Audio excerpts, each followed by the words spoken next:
Hello everyone. तो आज हम पढ़ने वाले हैं मैक ओएस में कुछ जैसे एक्स कोड होता है जो डेवलपर टूल होता है जो कि हमारे मैक या कह लो एप्पल के जो फ़ोन्स होते हैं जिसके अंदर जो ऑपरेटिंग सिस्टम होता है उसको हम आईओएस कहते हैं। तो आईओएस के लिए जो हम एप्लीकेशन बनाते हैं वो हम एक्स कोड में बनाते हैं। जो प्रोग्रामिंग लैंग्वेज है उसको स्विफ्ट कहते हैं। तो चलिए जानते हैं कि हम कैसे एक्स कोड को इंस्टॉल कर सकते हैं अपने मैक पे। सबसे पहले आपको इसके एक्चुअल में 2 तरीके हैं करने के। पहला तो है आप ऐप स्टोर से कर सकते हैं। जैसे मैंने अपना ये ऐप स्टोर खोला हुआ है और जैसा आप यहाँ पे देख पा रहे हो कि मैंने इस पे लॉगिन भी किया हुआ अपने एप्पल आईडी से।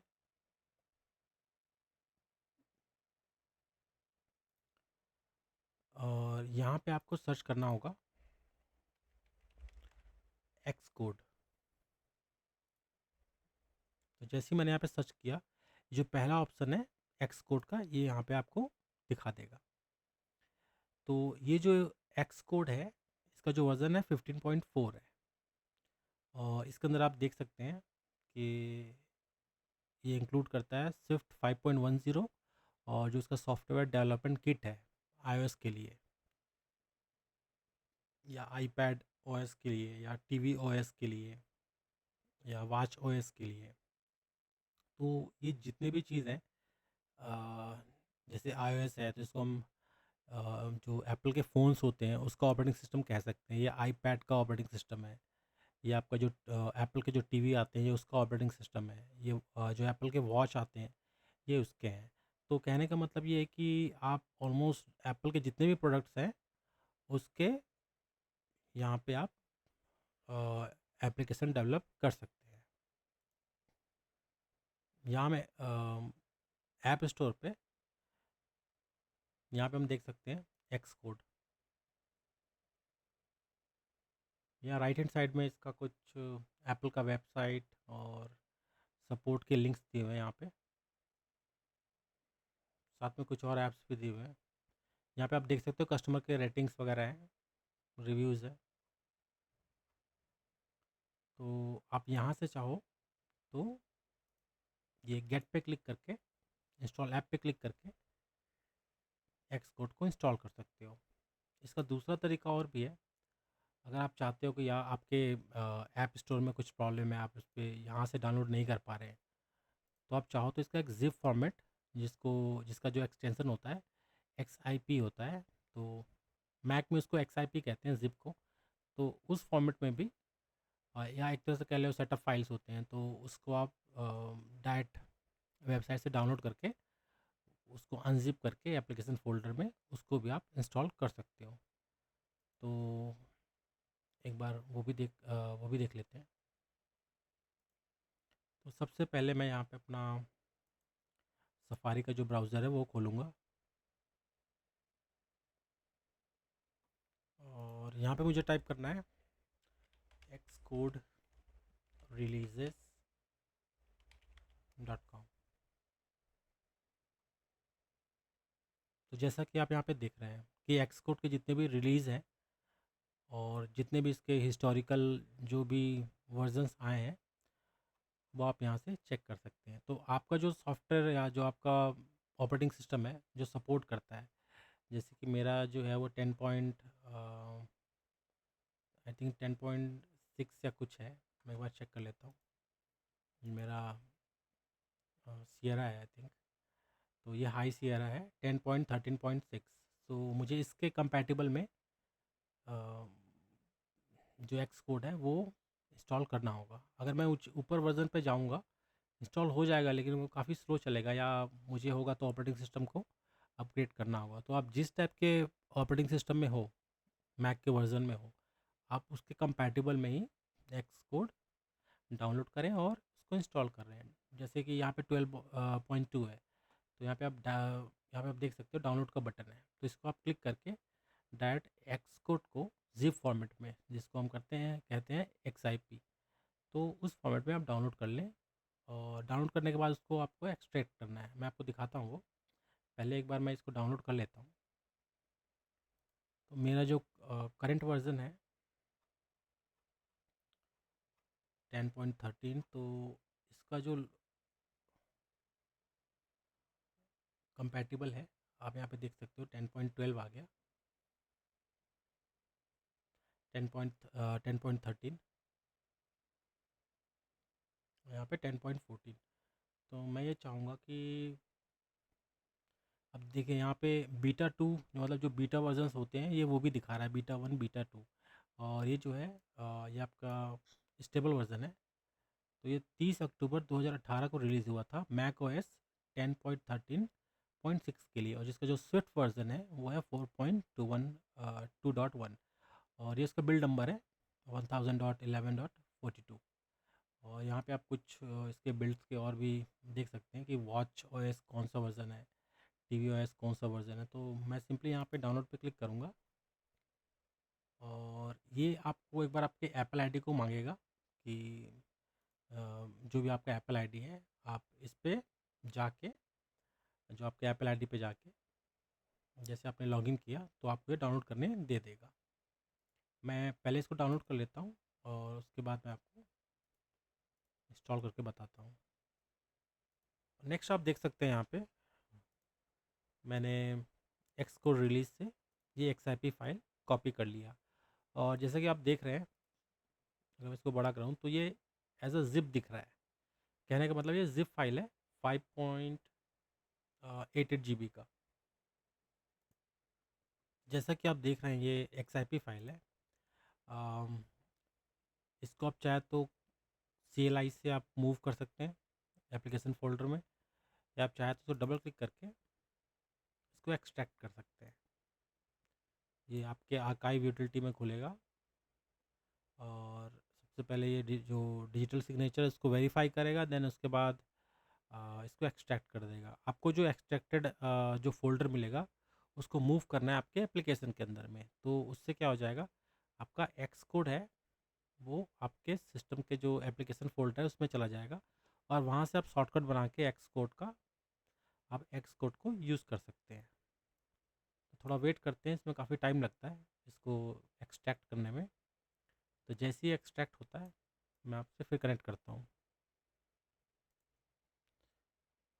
तो यहाँ पे आप देख पा रहे हो XIP जो है हमारा ये एक्सट्रैक्ट हो गया है। जैसे ही एक्सट्रैक्ट होगा ये इस तरह से एक्स कोड का ये ऐप बन जाएगा। आप चाहो तो इसको मूव करके एप्लीकेशन में भी ला सकते हो। तो मुझे इसको एक्चुअली मूव करना है। तो सबसे पहले मैं एक और फाइंडर का जो विंडो है यहाँ पे न्यू फाइंडर विंडो खोलूँगा, और यहाँ पे मैं जाऊँगा एप्लीकेशंस पे, और मुझे यहाँ पे इसको मूव करना है। तो सिंपली मैं इसको ये ड्रैग करके मैं यहाँ पे ले आया, और अगर अब मुझे इसका एक शॉर्टकट बनाना है तो मैं यहाँ पे शॉर्टकट बना दूँगा, और इसी को मैं ड्रैग करके अपने जो डॉक है वहाँ पे ले आऊँगा। तो ये इस तरीके से हम जो इसके शॉर्टकट्स है और जो एक्स कोड है उसको हम यहाँ पे इंस्टॉल कर सकते हैं।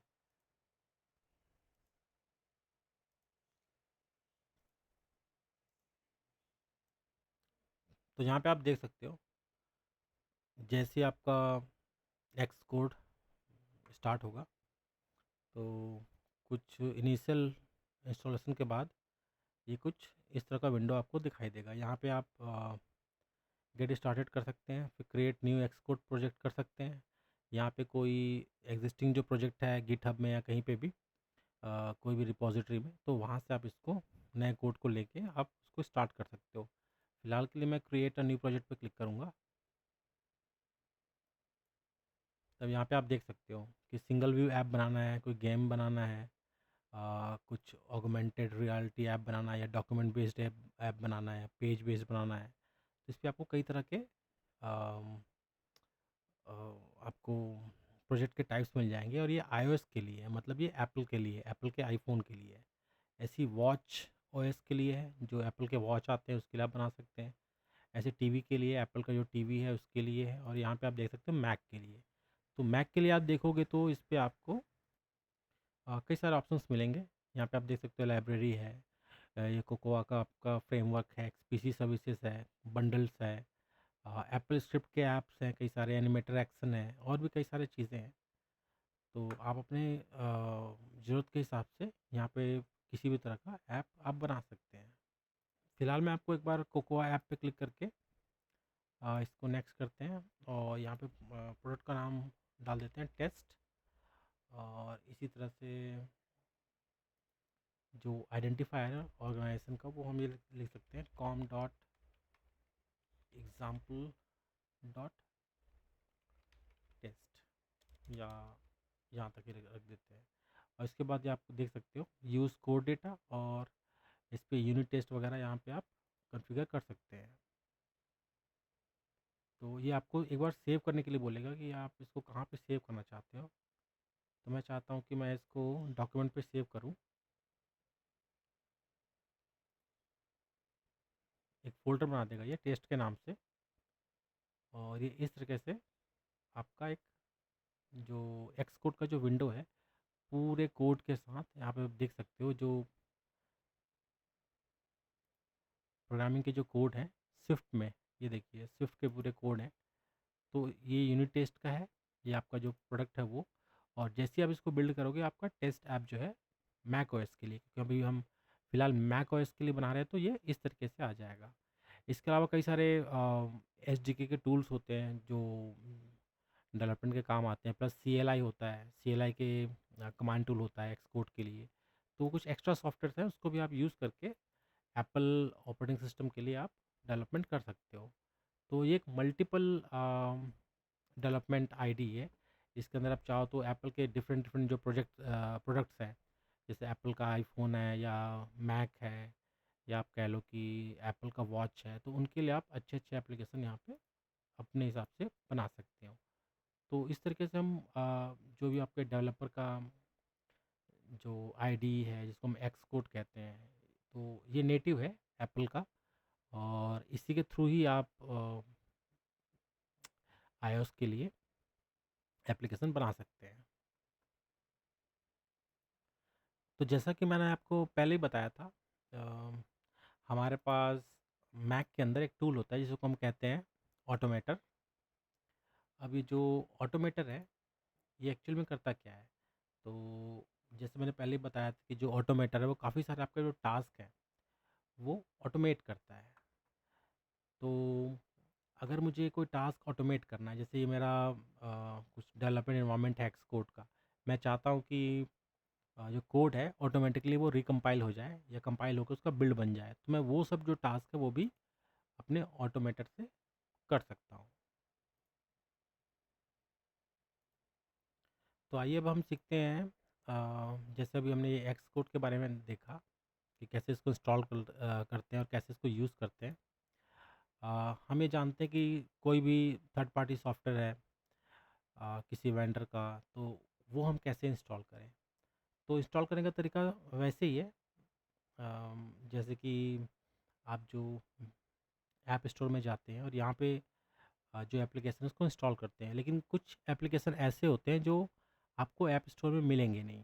तो ऐसे एप्लीकेशन को इंस्टॉल करने के लिए आपको जो जो जो सॉफ्टवेयर है उसका इंस्टॉलर आपको डाउनलोड करना पड़ेगा, और उसके थ्रू हम इसको इंस्टॉल करेंगे। तो चलिए देखते हैं वो हम कैसे कर सकते हैं। नेक्स्ट हम देखते हैं कोई थर्ड पार्टी सॉफ्टवेयर इंस्टॉल करना। तो सबसे पहले आप अपने वेब ब्राउज़र पर जाएंगे ताकि हम वो जो सॉफ्टवेयर उसको डाउनलोड कर सकें और इंस्टॉल कर सकें। जैसे कि मुझे फायरफॉक्स इंस्टॉल करना है, तो मैं यहाँ पे सर्च करता हूँ फायरफॉक्स इंस्टॉल और डाउनलोड फॉर मैक। जैसे कि मैं कुछ सर्च कर रहा हूँ यहाँ पे, तो यहाँ पे कुछ आपको ऐसे लिंक्स दिखाई देंगे गूगल पे। तो जैसे मैंने फर्स्ट लिंक पे ही क्लिक कर दिया, तो ये फायरफॉक्स का साइट आ गया और यहाँ पे लिखा रहा है डाउनलोड फायरफॉक्स ESR। अब मैं इसको क्लिक करूँगा, तो ये देखिए यहाँ पे डाउनलोड पे गया और आप यहाँ पे देखेंगे डाउनलोड मेरा होना स्टार्ट हो गया और ये DMG फॉर्मेट में हो रहा है। तो जो DMG फॉर्मेट है, ये ऐसा कह सकते हैं कि ISO फॉर्मेट टाइप का ही होता है। ये क्या करता है, जैसे इसको आप ओपन करेंगे या ये जैसे CD माउंट होता है वैसे माउंट हो जाएगा आपके सिस्टम में, और उसके अंदर सेटअप फाइल्स रहते हैं जिसको आप रन करके आप कोई भी एप्लीकेशन को इंस्टॉल कर सकते हैं। तो जैसे ये अभी इंस्टॉल हो गया है और ये 134 MB का सॉफ्टवेयर है, तो मैं इस पर क्लिक करूँगा, डबल क्लिक। तो जैसे ही मैं इसको क्लिक करता हूँ, ये देखिए ये ओपनिंग कह रहा है, ये वेरीफाई करेगा पहले। वेरिफिकेशन को आप स्किप भी कर सकते हैं, बट ये वेरीफाई करना अच्छी बात है। इससे पता चल जाता है कि सॉफ्टवेयर जो है वो ओरिजिनल जिस वेंडर ने बनाया है उसका ही सॉफ्टवेयर है। अब इसको अटैच कर रहा है, अब ये चेकिंग वॉल्यूम्स और ये फिनिशिंग। जैसे ये फिनिश हुआ, आप यहाँ पे देखेंगे राइट हैंड साइड में ये फायरफॉक्स का एक डिस्क बन गया और ऑटोमेटिकली मेरा ये एक विंडो खुल गया। ये विंडो सेटअप के लिए है। तो जैसे ही डिस्क माउंट हुआ, इसने सेटअप का विंडो खोल दिया। अब जैसे मुझे फायरफॉक्स या कोई भी एप्लीकेशन इंस्टॉल करना है, मुझे सिंपली यहाँ पे जैसे बता रहा है, इसको मुझे ड्रैग एंड ड्रॉप करना है इस फोल्डर पे।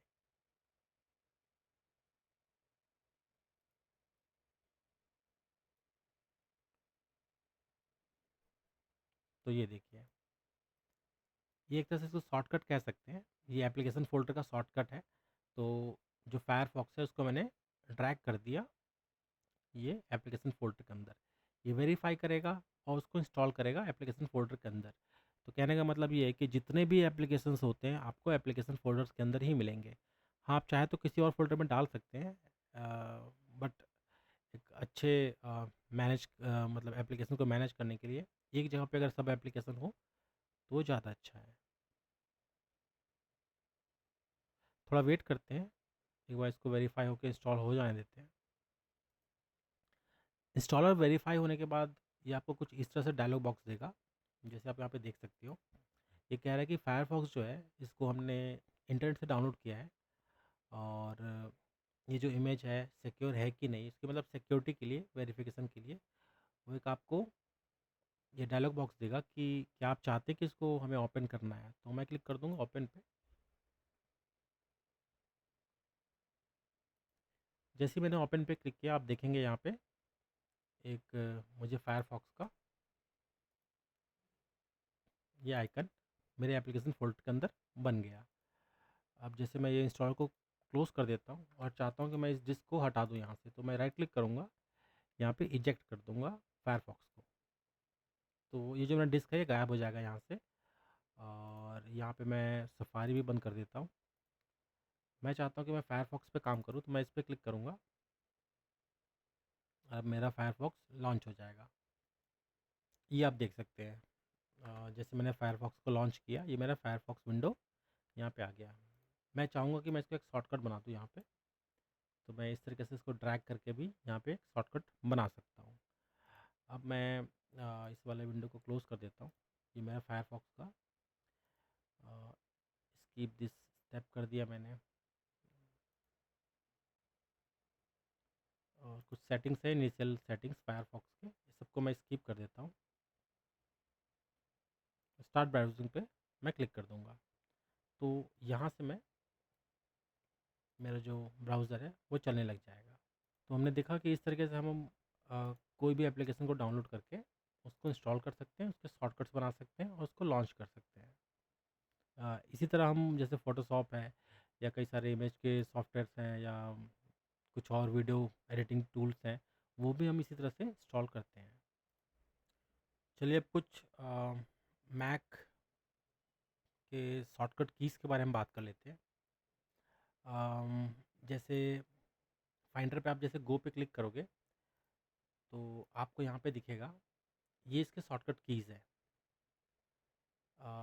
ये जैसे ये होस्ट की कहते हैं इसको, और ये अप एरो है, ठीक है। जैसे होम फोल्डर की ये है और एप्लीकेशन के लिए खोलने का तरीका ये है, मतलब शिफ्ट दबा के, इसका मतलब शिफ्ट हुआ, फिर होस्ट की, जैसे हमारा विंडोज़ जो की होता है वैसे कि मैक के कीबोर्ड में भी होता है। मैक का कीबोर्ड डिफरेंट होता है, उसके जो लेआउट है वो डिफरेंट होता है, तो उसमें इस तरह का आपको की मिलेगा। उसके बाद आप ए दबाएंगे तो आपका एप्लीकेशन डायरेक्ट खुल जाएगा। ऐसे बहुत सारे शॉर्टकट्स हैं जिसके बारे में हम जान सकते हैं। जैसे फाइंडर के कमांड्स हैं, अगर आपको कुछ फाइंड करना है तो आप होस्ट की दबा के F दबा सकते हो।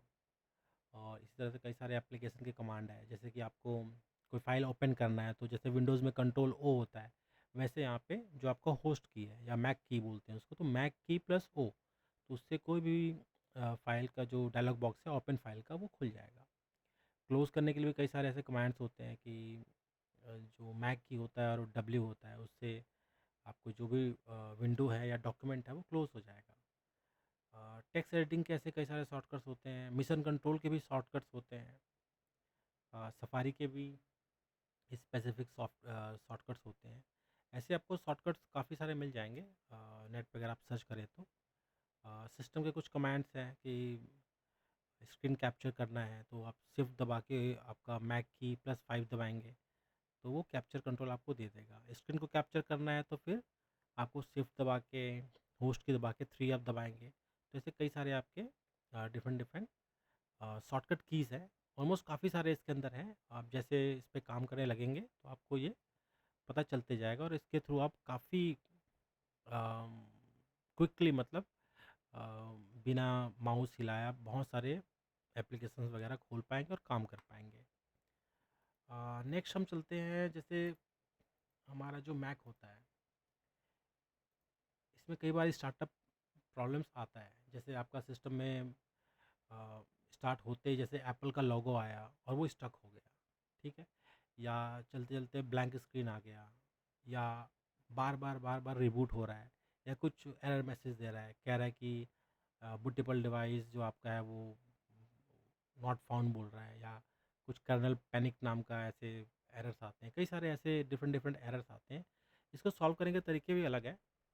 जैसे कि अगर आपका सिस्टम में स्टार्टअप में कुछ इश्यूज़ हैं तो उसको आप सेफ मोड में बूट कर सकते हैं। सेफ मोड में कैसे बूट करेंगे? सबसे पहले आपको आपका जो मैक है उसको शट डाउन करना होगा। शट डाउन करने के बाद आपको जो शिफ्ट की है वो आपको दबा के रखना है, और जैसी आपको तब रिलीज़ करना है जब आपका लॉगिन स्क्रीन आ जाए। तो इससे क्या होगा, आपका जो सेफ मोड है वो खुल जाएगा। अब सेफ मोड क्या होता है? ये विंडोज़ की तरह ही होता है। जो ये मिनिमम आपका जो ऑपरेटिंग सिस्टम के फाइल्स हैं उसको वो लोड करेगा मैक ओएस, और उसके थ्रू जो भी थर्ड पार्टी कह लें कि ड्राइवर्स की फ़ाइल है, या कुछ प्रॉब्लमेटिक आपके प्रोग्राम्स हैं, थर्ड पार्टी आपका कुछ एक्सटेंशन है, कुछ लॉगिन आइटम्स है, कैसेस के कई सारे फाइल्स होते हैं, तो वो सबको बिना लोड किए हुए आपका एक सेफ़ इन्वायरमेंट देगा और वहाँ से आप डायग्नोस कर सकते हो। अगर आप सेफ़ मोड में पहुँच गए इसका मतलब है कि आपका ऑपरेटिंग सिस्टम ठीक है, और जो कुछ भी है वो थर्ड पार्टी कुछ गार्बेज होगा या कुछ एप्लीकेशन या ड्राइवर्स के फाइल्स होंगे। आप उसको हटा के आप अपने मैक को फिर से ठीक कर सकते हैं। इसी तरह से आप चाहे तो डिस्क यूटिलिटी में भी जाके रिकवरी मोड आप में जा सकते हो। इसके लिए भी वही आपको शट डाउन करना होगा, और जैसे ही आपका मैक शट डाउन होता है और जैसे आप इसको ऑन करते हो तो आपको जो, जैसे मैंने जो होस्ट की बताया या कमांड की वही बोलते हैं उसको, या मैक की भी बोलते हैं कई लोग, ऐसे विंडोज़ में भी होता है, तो वो दबा के आपको +R दबाना है। और जैसे ही आपका एप्पल का लोगो खुले, जैसे आपका एप्पल का लोगो आए वैसे आपको छोड़ देना है, ठीक है। इसके बाद क्या होगा, जो आपका मैक है वो रिकवरी मोड में स्टार्ट हो जाएगा, और यहाँ पे आप डिस्क यूटिलिटी को चूज़ करके कंट्री पे बटन अपना दबा दें। इसके बाद जो स्टार्टअप डिस्क है, जिसको हम जैसे हमारा जो इसका हार्ड डिस्क है मैसिंटोस एसडी कहते हैं साइड बार से, और उसके थ्रू उसको, जैसे अगर हार्ड डिस्क में कुछ इश्यूज़ है तो वहाँ पे फर्स्ट एड ऊपर में डिस्क यूटिलिटी में आपने देखा हुआ है। जैसे मैं आपको दिखा भी देता हूँ कि जो हमारा जो स्टार्टअप डिस्क है ये है। तो ये हमारा स्टार्टअप डिस्क है, जिसे अभी हमने नाम दिया है मैक ओएस, ठीक है। तो अगर आप डिस्क यूटिलिटी में जाते हो, जो कि हमें मिलेगा हमारे एप्लीकेशन के अंदर, मैं एप्लीकेशन पे गया और यहाँ पे मैं जाऊँगा यूटिलिटीज़ के अंदर, और यहाँ पे मुझे मिलेगा डिस्क यूटिलिटी। तो जब आप रिकवरी मोड में आप स्टार्ट करते हो सिस्टम को तो इस तरह से कुछ आएगा। और जैसे हार्ड डिस्क आपने यहाँ पे सर्च किया, कुछ हार्ड डिस्क का प्रॉब्लम है, आपने जैसे रिकवरी मोड पे स्टार्ट किया, ठीक है, तो यहाँ पे फर्स्ट एड पे क्लिक करके आप अपने डिस्क को रन कमांड से रिपेयर कर सकते हैं। तो इसके काफ़ी सारे जो आपके जो सेटअप के जो प्रॉब्लम्स है वो ठीक हो जाता है। कई बार इसके हार्डवेयर में भी प्रॉब्लम्स आते हैं, जैसे कि जो एनवी रैम होता है और जो परसिस्टेंट रैम होता है, तो इसमें भी कई सारे प्रॉब्लम्स आते रहते हैं। तो इसके लिए भी वही आपको मैक को शट डाउन करना पड़ेगा, और एक ऑप्शन की होता है आपके मैक में, और उसके बाद आपका जो होस्ट की है वो प्लस पी प्लस आर, ऐसे कीज़ के कॉम्बिनेशन होते हैं। उसको आपको होल्ड करके रखना पड़ता है एटलीस्ट 20 सेकंड तक, उसके बाद आपको रिलीज़ करना है। तो इससे क्या होता है, इससे जो एस है, जो मैकबुक्स है जिसमें कई सारे जो पहले के मैकबुक्स थे उसमें क्या है, नॉन रिमूवेबल बैटरीज आते थे, तो उसका जो है वो है, जो शॉर्टकट है वो था शिफ्ट प्लस जो कंट्रोल का जो की है, फिर ऑप्शन की है, फिर पावर है। तो ये सेम टाइम पे चारों दबा के आपको 10 सेकंड के लिए दबाना होगा। तो इससे क्या होगा कि आपका एसएमसी जो है वो रीसेट हो जाएगा। और जैसे डेस्कटॉप है, अगर आपके पास मैक है, मैक का डेस्कटॉप है या मिनी, मैक मिनी है, तो वो डेस्कटॉप ही कहते हैं उसको भी। तो उसपे भी ऐसे ही कुछ आपको करना पड़ेगा, क्योंकि उसके जो हार्डवेयर होते हैं वो डिफरेंट होते हैं लैपटॉप से, या आप कह लें कि मैकबुक से। तो मैक मिनी अगर आपके पास है, या तो उस पे भी आपको बस शट डाउन करना है, एक बार अनप्लग करना है उसके जो पावर कोड को, 15 सेकंड के लिए आपको वेट करना है, फिर प्लग इन करना है आपके पावर कोड, 5 सेकंड के लिए आपको वेट करना है, और उसके बाद आपको पावर बटन दबाना है। ठीक है, तो इससे भी ऐसे जो एसएमसी है, जिसको हम कहते हैं कि अम,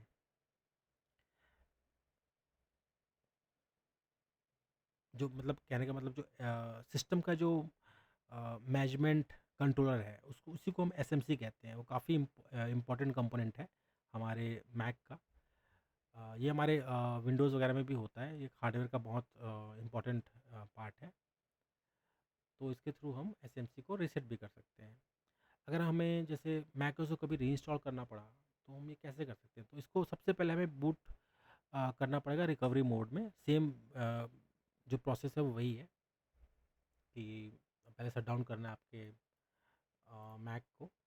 मैक को जैसे आपने शट डाउन किया, फिर आपको जो ऑप्शन की है, या जो कमांड की है कहते हैं, या फिर मैक की है, वो दबा के आपको आर दबाना है स्टार्टअप पे। और उसके बाद आपको रिकवरी मोड में आप रीइंस्टॉल करने का ऑप्शन दे देगा, और कंटिन्यू पे क्लिक करके जो भी आपका ऑन स्क्रीन जितने भी इंस्ट्रक्शंस आते हैं उसको आप फॉलो करेंगे, तो उससे आपका मैक जो है वो रीइंस्टॉल हो जाएगा। हार्डवेयर के इश्यूज़ के लिए भी कई सारे हमारे पास मतलब मैक में ऐसे ऑप्शंस हैं। आप जो एप्पल का जो डायग्नोस्टिक ऐप है, तो वो भी आप चला सकते हो। कि इसमें क्या होता है कि आपको मैक को टर्न ऑफ करना है, फिर जैसे आपने मैक को फिर से चालू किया, तो वैसे आपको डी दबाना है। तो ऐसे कई सारे शॉर्टकट कीज़ हैं जिसको दबा के आप हार्डवेयर इश्यूज़ जो है वो चेक कर सकते हैं। ठीक है, इसके अलावा अगर ऐसे हार्डवेयर इश्यूज़ और भी आते हैं, तो आप एप्पल के सपोर्ट को कॉल करके या उनके ऑथराइज सेंटर में जाके उसको भी वहाँ से ठीक करा सकते हैं। अगर मान के चलिए आपके पास कुछ बैकअप है और उसको आप रिस्टोर करना चाहते हैं, तो उससे भी आप अपने मैक को वापस उस स्टेट पे ला सकते हो। तो इसमें भी आपको रिकवरी मोड की ज़रूरत पड़ेगी, और जैसे हम रिस्टोर करते हैं ना टाइम मशीन बैकअप से, तो वहाँ पे भी वो ऑप्शन आएगा, और वहाँ पे आप बैकअप, आपका जोन से भी बैकअप है उसको चूज़ करके आप अपने मैक को रिस्टोर कर सकते हैं।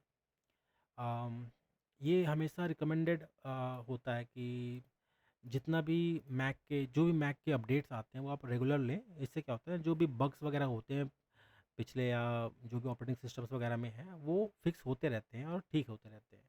आपका जेन्युइन मैक हो तो उससे अगर आप हमेशा उसको अपडेट करते हैं, तो ऐसे प्रॉब्लम्स जैसे स्टार्टअप प्रॉब्लम्स है, या और भी कोई भी प्रॉब्लम्स है हार्डवेयर रिलेटेड या सॉफ्टवेयर रिलेटेड, तो वैसे इश्यूज़ आने कम हो जाते हैं। और एक जो सेफ साइड है वो ये भी है कि आप इसका एक बूटेबल इंस्टॉलर बना के रखें। ठीक है, तो बूटेबल इंस्टॉलर भी आप बना सकते हैं। मैं आपको दिखा देता हूँ कि कैसे बना सकते हैं। मैं डिस्क यूटिलिटी को भी बंद करता हूँ, और मैं जाऊँगा बैक पे, और यहाँ पे मुझे मिलेगा एक, जैसे यहाँ पे है सिस्टम प्रेफरेंसेस के अंदर है स्टार्टअप डिस्क। ठीक है, अब मुझे इसका अम, एक स्टार्टअप डिस्क बनाना है। तो मैं यहाँ पे इसको ऑथेंटिकेट कर दूंगा।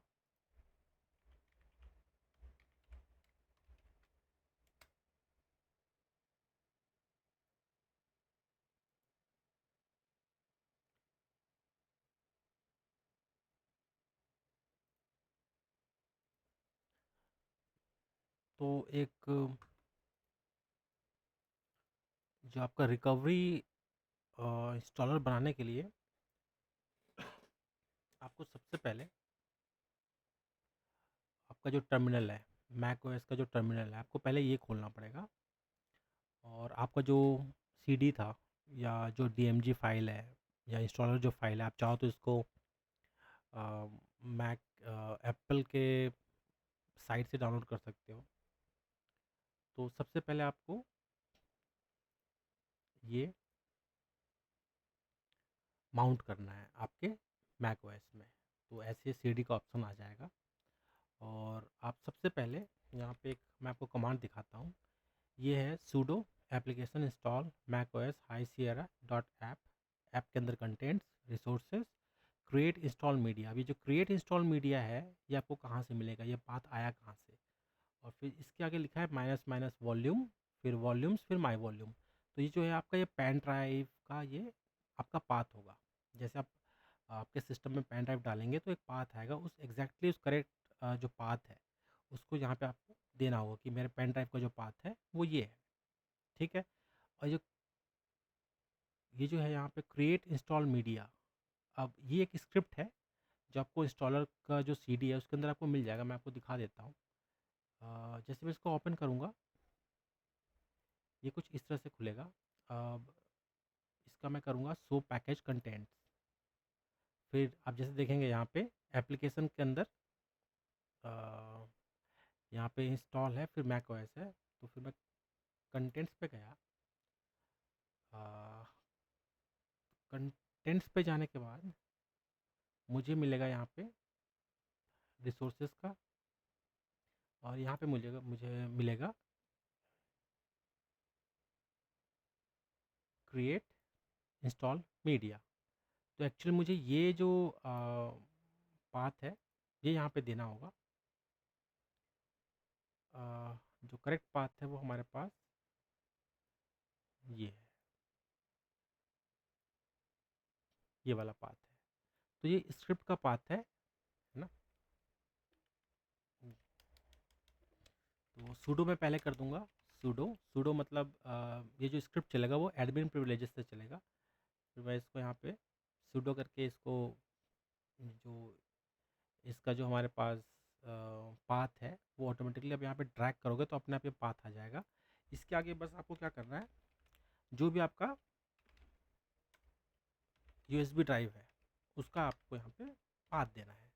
जैसे आप एंटर करेंगे एक बार पासवर्ड मांगेगा ये, और आपका जो एडमिन का पासवर्ड है वो आप यहाँ पे दे देंगे।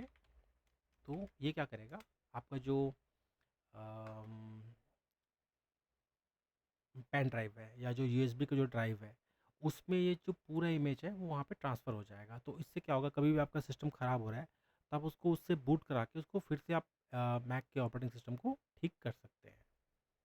तो अभी क्योंकि मेरे पास ये अभी ये पेन ड्राइव मैंने डाला नहीं है तो इसलिए मुझे अभी एरर आया। तो इस तरीके से आप बूटेबल मीडिया भी बना सकते हैं। कुछ हम इम्पोर्टेंट कमांड्स के बारे में देख लेते हैं। जो हमारा मैक ओएस का जो टर्मिनल है, अगर आप लाइनक्स ऑलरेडी जानते हैं और वहाँ से आप आए हो तो ये चलाना आपके लिए सिंपल होगा। अगर विंडोज़ में भी आपकी अच्छी पकड़ है, आप कमांड प्रॉम्प्ट या पावर शेल का आपको अच्छा नॉलेज है तो कमांड्स बस थोड़े से ही डिफरेंस होते हैं, इसके थोड़े से अलग कमांड होते हैं। तो जैसे मुझे डायरेक्टरी सर्च करना है तो मैं ls करूँगा। ठीक है, कि डायरेक्टरी के अंदर क्या क्या है। अ, अगर मुझे जैसे कर्ल करना है कमांड तो ये कर्ल कमांड भी आपको मिलेगा। टैलेंट भी आपको यहाँ पे मिल जाएगा, बस मुझे इंस्टॉल करना पड़ेगा, लेकिन टैलेंट भी मिल जाता है यहाँ पे। पिंग कमांड जो है, अगर मैं किसी होस्ट को पिंग करना चाहता हूँ ये उसका कमांड है। इफ़ कन्फिग, जैसे इफ़ कन्फिग लाइनक्स में होता है ये बिल्कुल वही है। तो ये कमांड भी काफ़ी उससे मिलता जुलता है। जैसे मुझे सिस्टम के प्रोसेस वगैरह जानने हैं कमांड से तो मैं टॉप कमांड चलाऊँगा यहाँ पे आप देख सकते हो program process ID, command, CPU, memory वगैरह सब यहाँ पे बता रहा है। ये बिल्कुल लिनक्स की तरह है, लिनक्स में भी आपका टॉप कमांड चलता है। एप्लीकेशन इंस्टॉल करने के इसमें पैकेज करके एक जो भी आपके जो इंस्टॉलर फाइल होता है वो पैकेजेस में भी आते हैं, तो उसके थ्रू भी आप इसको इंस्टॉल कर सकते हैं। ठीक है, जैसे कि हम देख सकते हैं कि कुछ हमारे पास सॉफ्टवेयर होते हैं वो पीकेजी फॉर्मेट में भी आते हैं। ठीक है, तो ऐसे फॉर्मेट में जो पैकेजेस आते हैं उसको इंस्टॉल कैसे किया जाए, तो सबसे पहले आपको sudo लिखना पड़ेगा कि एडमिन प्रिविलेजेस के लिए। फिर इसका एक इनबिल्ट कमांड है इंस्टॉलर, माइनस हम कर देंगे पी के जी। और इसके बाद जो आपका पैकेज का जो भी पाथ होगा जहाँ पे भी होगा, वो मान के चलो रूट के अंदर कहीं पे है पड़ा हुआ, जैसे कि हम लिख देते हैं demo.pkg, ऐसे कुछ आपका होगा। और फिर उसके बाद एक टारगेट का हम बता देंगे टारगेट का, और टारगेट कहाँ पे होगा आप इसको चाहो तो आपके एप्लीकेशन पे दे सकते हो। ठीक है, कि जैसे जो भी पैकेज है उसको इंस्टॉल कर दो एप्लीकेशन पे। तो ऐसे कमांड से भी आप पैकेज को अपने इंस्टॉल कर सकते हो। डीएमजी तो है ही हमारे पास, डीएमजी से हम इंस्टॉल कर सकते हैं। और जैसे कोई भी हमारा जो एप्लीकेशन इंस्टॉल होता है वो डॉट ऐप के नाम से उसका एक्सटेंशन बनता है, और आप राइट क्लिक करके उसके अंदर जो कंटेंट है आप उसको भी देख सकते हैं। एक जो इम्पोर्टेंट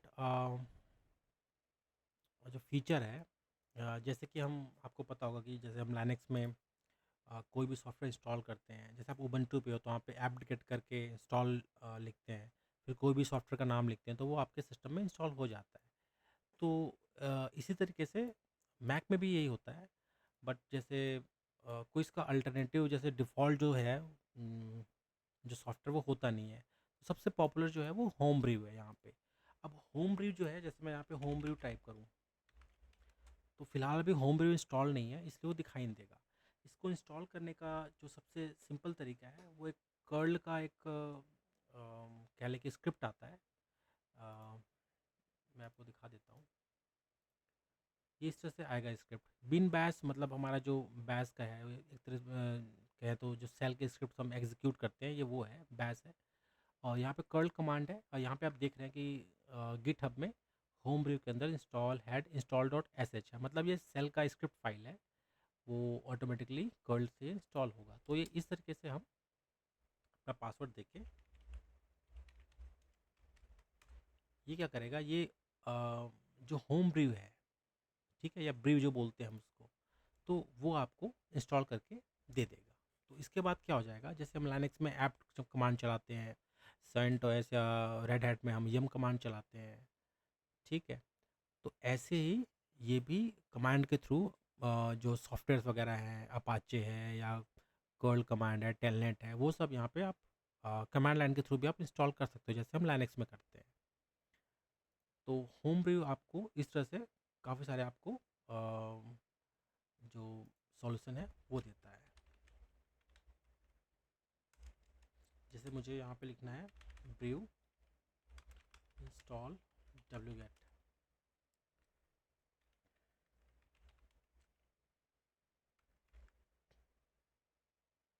एक बार मैं टर्मिनल से क्विट करूँगा।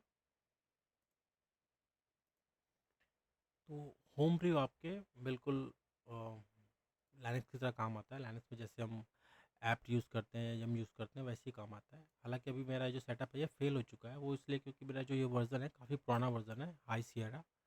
तो अगर मैं लेटेस्ट वर्ज़न पे होता तो ये आराम से इंस्टॉल हो जाता, ये सपोर्ट नहीं करता फ़िलहाल तो। अम, तो ये एक इम्पॉर्टेंट होम ब्रीव कमांड होता है। कैले एक पैकेज मैनेजमेंट टूल होता है जिसके थ्रू आप कई सारे सॉफ्टवेयर आप यूज़ कर सकते हो। और इसके अलावा जैसे आप डेवलपमेंट में हो तो वहाँ पे भी ये टूल काफ़ी काम आता है कुछ चीज़ इंस्टॉल करने के।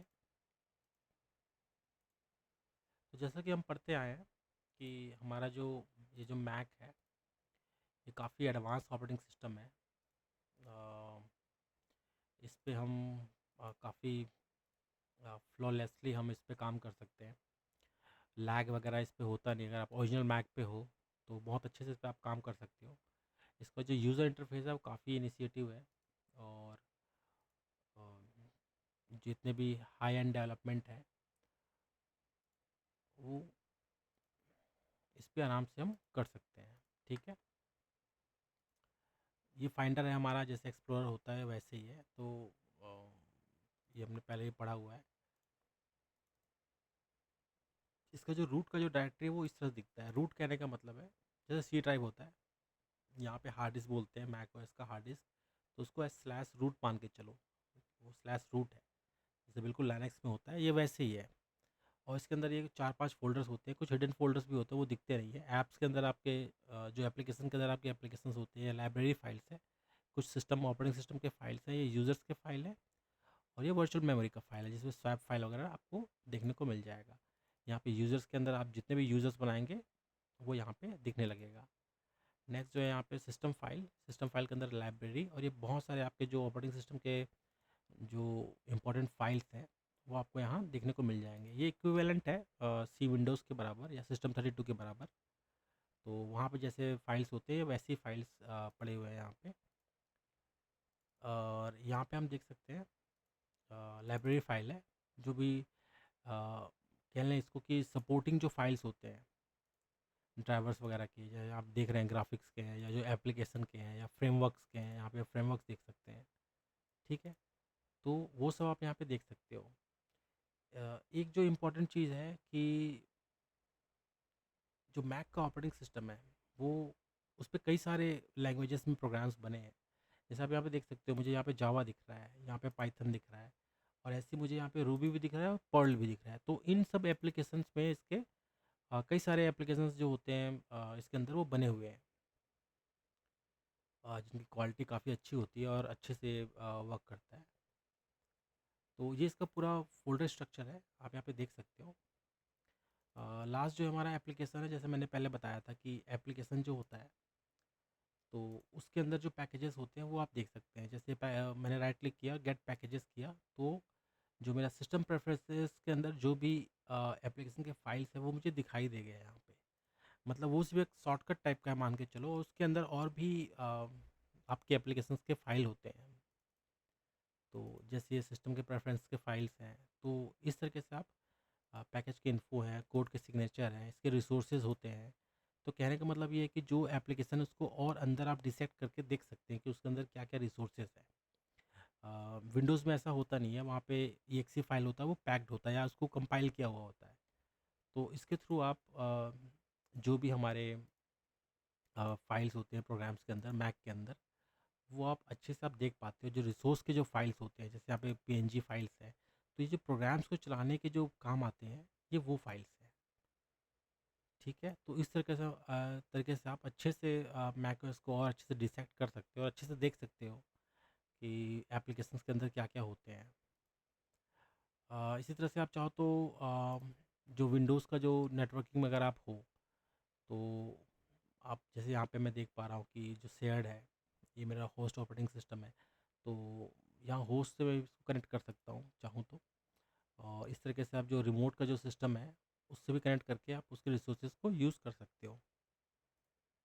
बात करें तो जैसे इंटरप्राइज़ यूसेज की बात करें तो काफ़ी कंपनियों में ये मैक को यूज़ किया जाता है। जैसे एक्टिव डायरेक्टरी से ये आराम से इंटीग्रेट हो जाता है, सेंट्रलाइज ऑथेंटिकेशन वगैरह है। और किसी भी कंपनी में बड़े जो काम होते हैं या अम, जो आईफ़ोन या iOS के लिए जो एप्लीकेशंस होते हैं उसको डेवलप करने के लिए बहुत काम आता है। और साथ में ये जो भी ये एंटरप्राइज़ के जो एप्लीकेशंस होते हैं, फ़ोटोशॉप होते हैं या कोई वीडियो एडिटिंग करना है आपको, तो वैसे सिचुएशन में ये काफ़ी यूज़ होता है। तो एक तरह से कहें तो काफ़ी ये जो हमारा मैक ऑपरेटिंग सिस्टम है काफ़ी एडवांस है। इसकी स्टेबिलिटी और ये सिंपल इंटरफेस की वजह से काफ़ी यूज़ होता है ये।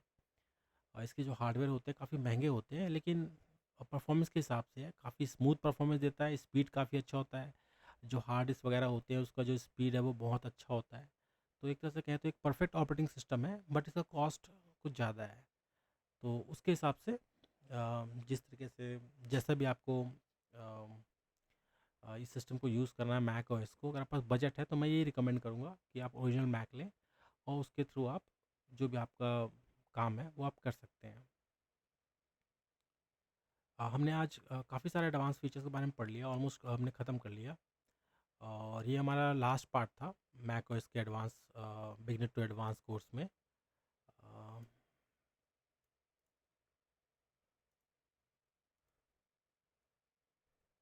आगे हम नेक्स्ट क्लासेस में कभी इसके यूसेज वगैरह हम और देखेंगे। बाकी आज के लिए हम अपने कोर्स को कंप्लीट करते हैं यहीं पे। मैं आपसे मिलूँगा मेरे नेक्स्ट वीडियो में, तब तक के लिए धन्यवाद।